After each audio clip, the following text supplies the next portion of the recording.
Coming up tonight, 3 days later, and that young drowning victim is finally identified. More hands on deck. 100 new Defense Force officers reporting for duty. And a raccoon rescue. The heartwarming story of a reunited mother and cub.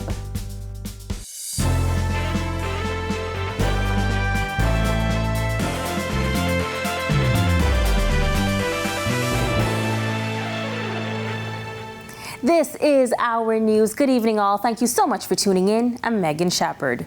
New developments in the investigation into the suspected drowning of a preteen boy in a pond in Yellow Elder earlier this week, as police today identifying the victim as 11-year-old Gerardo Atwell Taylor of Amos Street.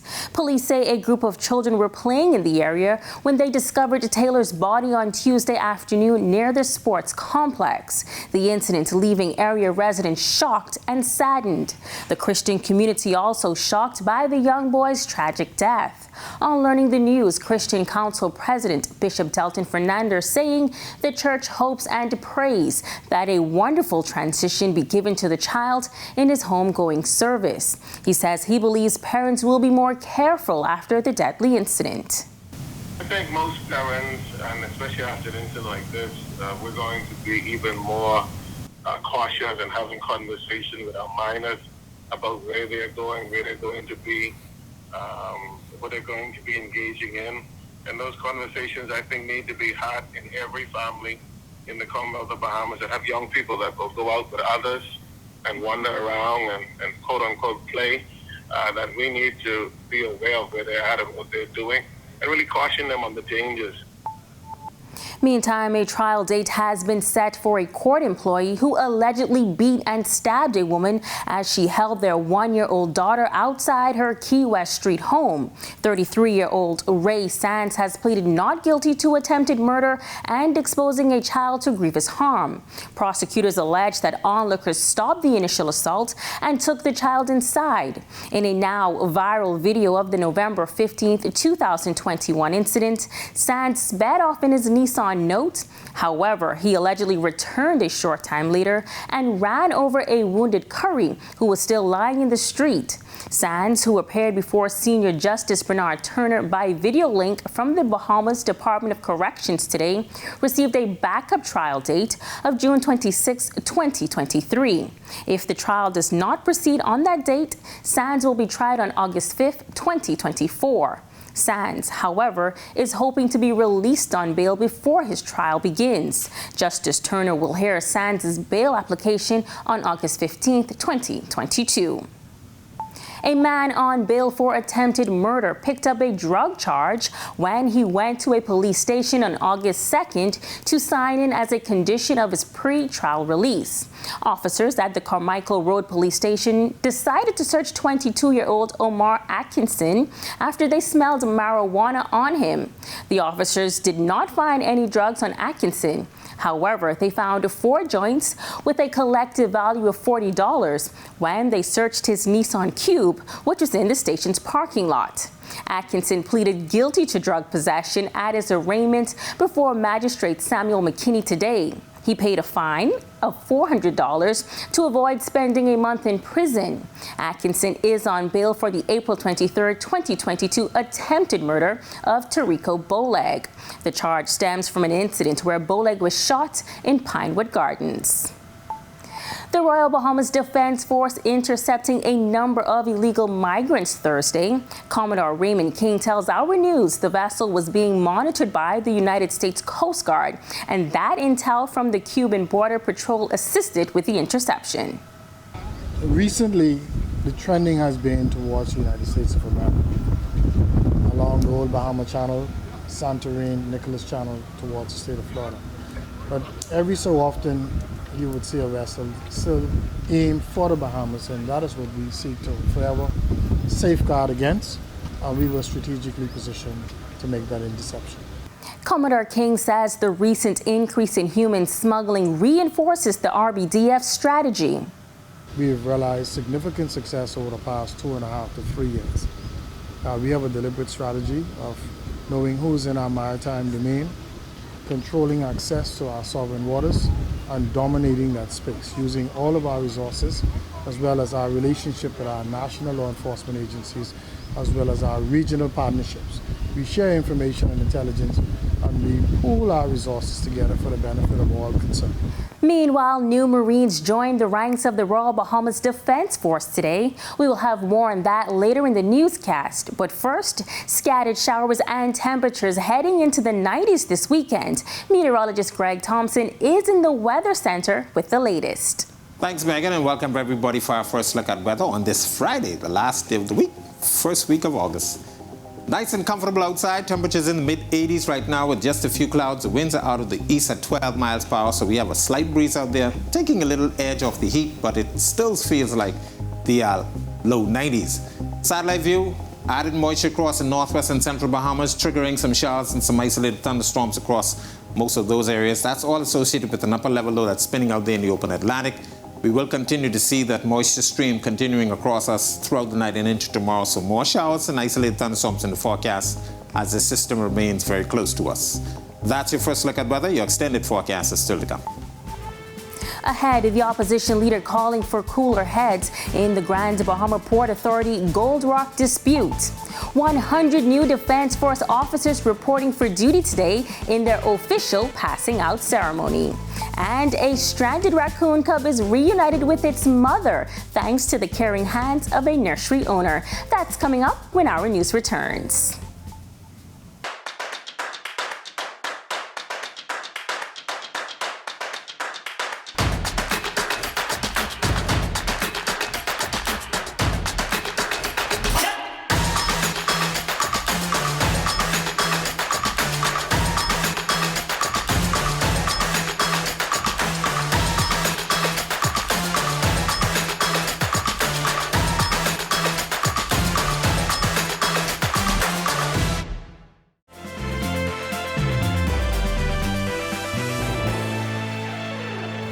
Members within the Free National Movement assembling on Grand Bahama today, expressing concern over the closure of Gold Rock. Gold Rock and the Grand Bahama Port Authority have been going back and forth for several weeks now. Tonight, the leader of the F&M is calling on the government to step in urgently, as the issue can impact the economy negatively. Italia Hall reports.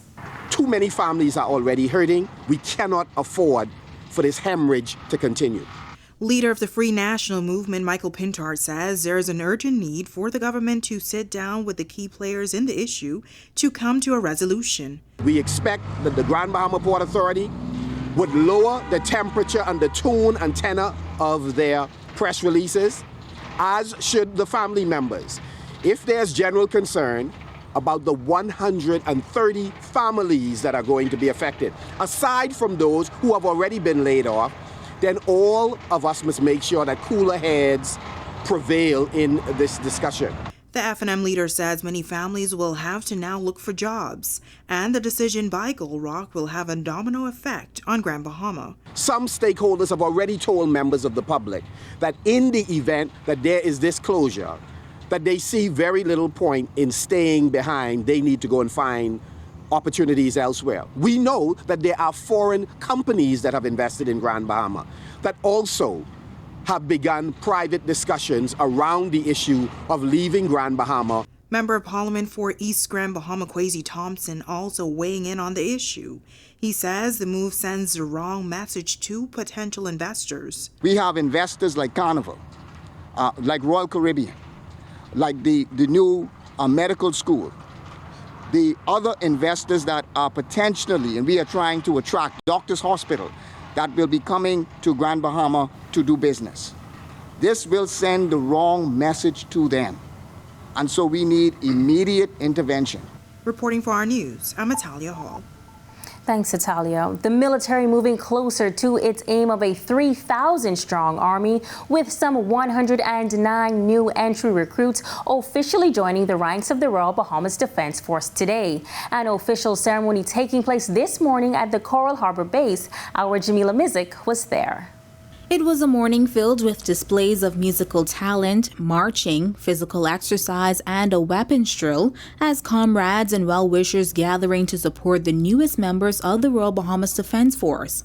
Acting National Security Minister Jomo Campbell congratulating those who decided to answer the call. You have endured weeks of grueling physical and mental conditioning that will equip you to join your seniors who serve our country and fellow citizens. Commodore Raymond King says today's exercise adds to the military's complement as the force is aiming for a strength of some 3,000 officers to adequately serve throughout the country. It assists greatly if we be minded that we still have rates of attrition. The persons who are retiring, some are resigning, and this is a refreshing replacement as we continue to build our force complement. New entry 59 and women's entry 28 making up a total complement of 77 men and 32 women, the largest intake of women in a mixed entry in the history of the Royal Bahamas Defense Force. Since I've assumed command, and I'd spoken to Commodore Bowe, and he used a percentage of 20%, because we had a female population at the time of some 17.8%. And my first entries, I lifted it to 25%. And I went beyond to 30% this time to ensure adequate female representation in the organization. The new recruits were presented with certificates and special awards, and in the end reciting the Marines' Creed, making their journey to the force official. Reporting for our news, I'm Jamila Mizik. And still ahead, teachers of the newest union of educators get a new bargaining agreement. Plus, coming up in sports for tonight, the Bahamas with another gold medal, this time at the Commonwealth Games. We'll tell you details on that. We'll also tell you about the futility continuing for the Mingos ladies softball team as they go down once again in the NPSA. That's all coming up in sports. And a raccoon rescue thanks to the efforts of a Good Samaritan. Stay tuned, those stories still to come.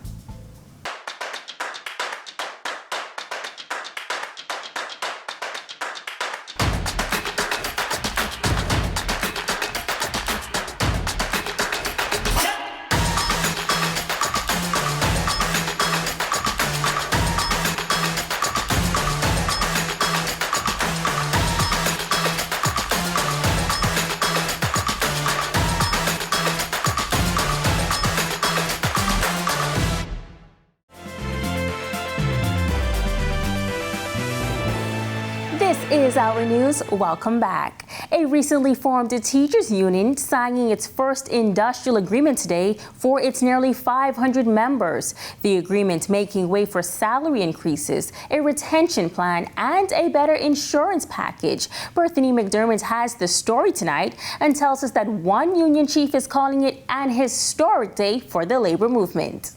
After 4 months of negotiations, government and the Bahamas Educators, Counselors and Allied Workers Union putting pen to paper, marking the completion of its first industrial agreement. Upon signing, Education Minister Glenys Hanna Martin saying it's all about the students, adding that teachers help to guarantee their future. The settling of an industrial agreement brings about a stability in the process.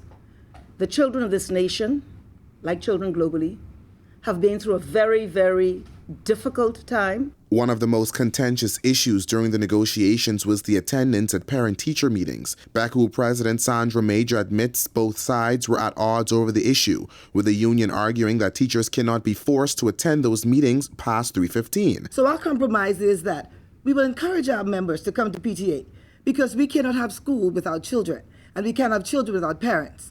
So for this to be a part of us, of which we are the stakeholders, we are not the government. We are the stakeholders. We are in this together. Now, the union president also outlining some of the benefits of this new industrial agreements, like a retention plan, a better insurance package, as well as raises and increments for her membership. The first year we get a salary increase equal to two increments plus your normal increment. In the second year we get a salary increase equal to one increment plus your normal increment. In the third year we get two again, plus your normal increment. Increased rental allowance, career paths for teachers, and the exploration of a teachers' commission are all a part of the agreement, which Trade Union Congress President Obie Ferguson calls historic in the labor movement. 4 months normally take the labor movement 2 and 3 and 4 years to complete an industrial agreement Reporting for Our News, I'm Berthany McDermott.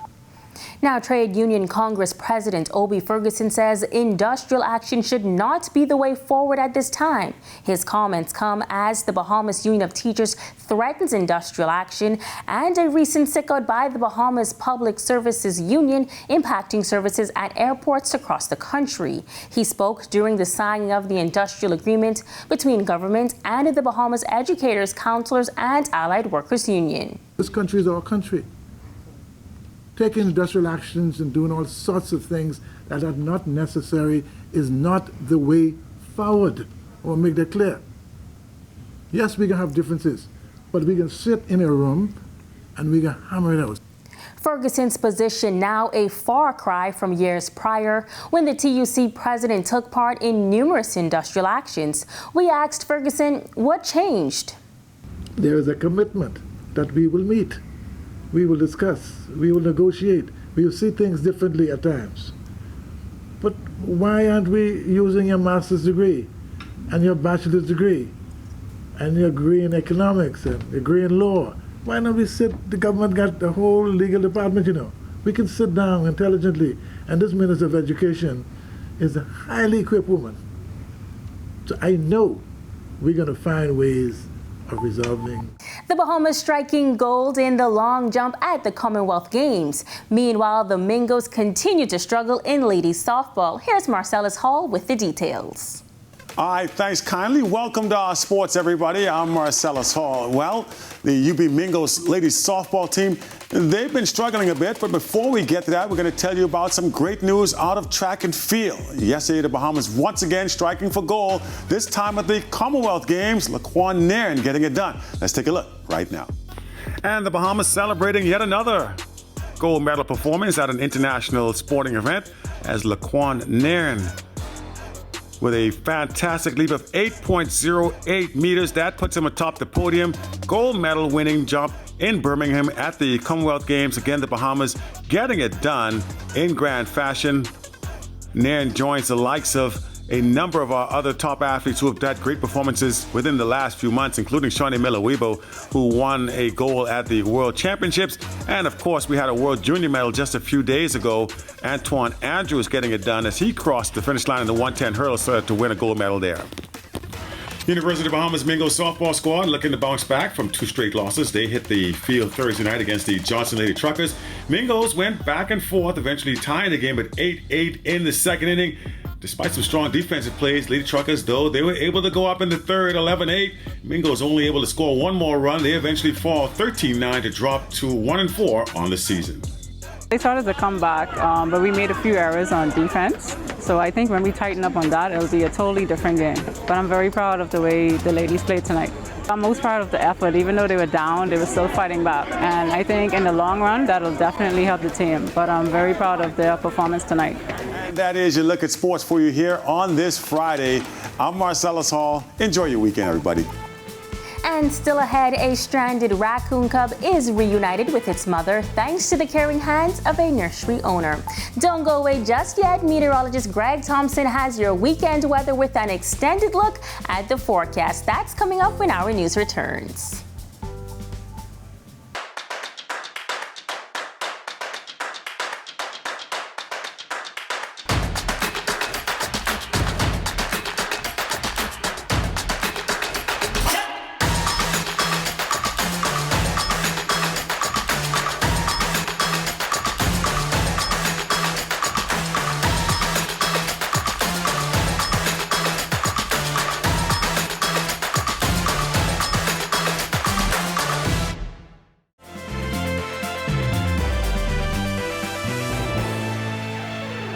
Welcome back to our news. Scattered showers and Saharan dust return this weekend. Greg is back in the Weather Center with a look ahead. Thanks, Megan, and welcome back, everybody, for our second look at weather. That upper level low that's been spinning to the east of the Bahamas, pumping in some moisture across areas, so we're looking at more showers and isolated thunderstorms in the forecast tonight to tomorrow, as this system, upper level system, will remain very near to us It's expected to just move just to the north and northwest of the Bahamas, and that moisture plume will continue to generate, as I said, some showers and some thunderstorms, mainly across the northwest and portions of the central Bahamas. A drier air mass invading the southeastern islands, and that will continue to be the process for the next couple of days.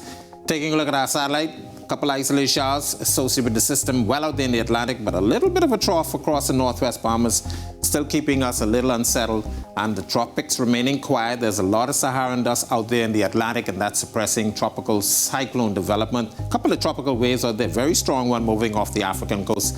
And as we move into August, later on into August, we will continue to monitor the tropics, as this is where we tend to look for any tropical cyclone development over the next couple of days.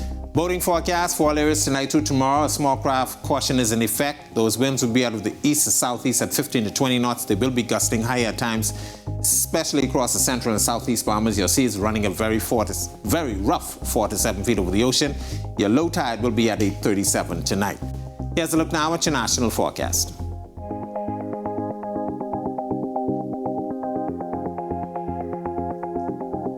In your 7-day forecast, close proximity of that upper level low will keep some showers in the forecast into Saturday, but by early next week, we expect that Saharan dust to be moving in. Temperatures will approach the 90-degree mark, and those feels like temperature will be near the triple digits, but it should remain quiet throughout most of the period. That's a look at our weather. Make it a safe evening, and have a great weekend, everybody.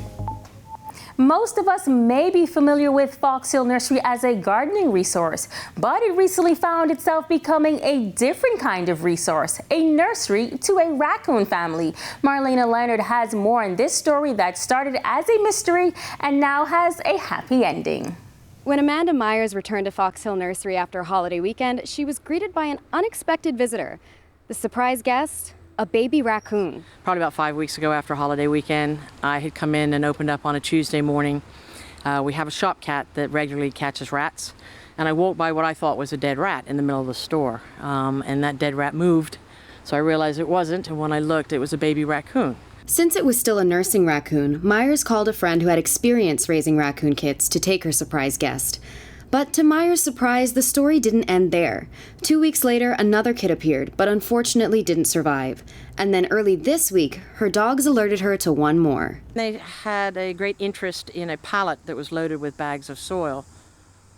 So, oh Lord, and when we looked underneath, sure enough, in there was another raccoon, a baby raccoon, third one. But questions still remained. Where were these raccoon kits coming from? And where was their mother? My coworker was standing in the metal shop doing something with some plants, and a snail shell dropped. And she kind of looked at it and said, well, where'd that come from? And about 30 seconds later, a second shell hit her. And we both looked up because we have a very tall roof. And when we both looked up, right at the top is a mama raccoon looking down at us as if to say, hey, you know, where's my baby? The raccoon kits had been falling 30 feet from the roof and onto the shop floor, somehow unscathed. But with the doors locked up at night, their mother had no way to reach them. So Myers hatched a plan to reunite them. That night, they put the raccoon kit in a box and left it at the foot of the tree they'd seen the mother come down.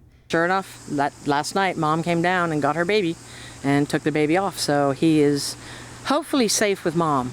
And raccoons are no strangers to Fox Hill Nursery, with Myers saying they're not a nuisance on the 5-acre property. As for the first raccoon kit, now named Dilly, she is safely in the hands of Myers' friend, bottle-fed every 3 hours, and she grows more adventurous by the day. Reporting for our news, I'm Marlena Leonard. Awesome ending for those adorable little raccoons. And we thank you so much for joining us for our news tonight. On behalf of the entire team, I'm Megan Shepherd. We'll see you right back here tomorrow night. Have a safe and wonderful evening.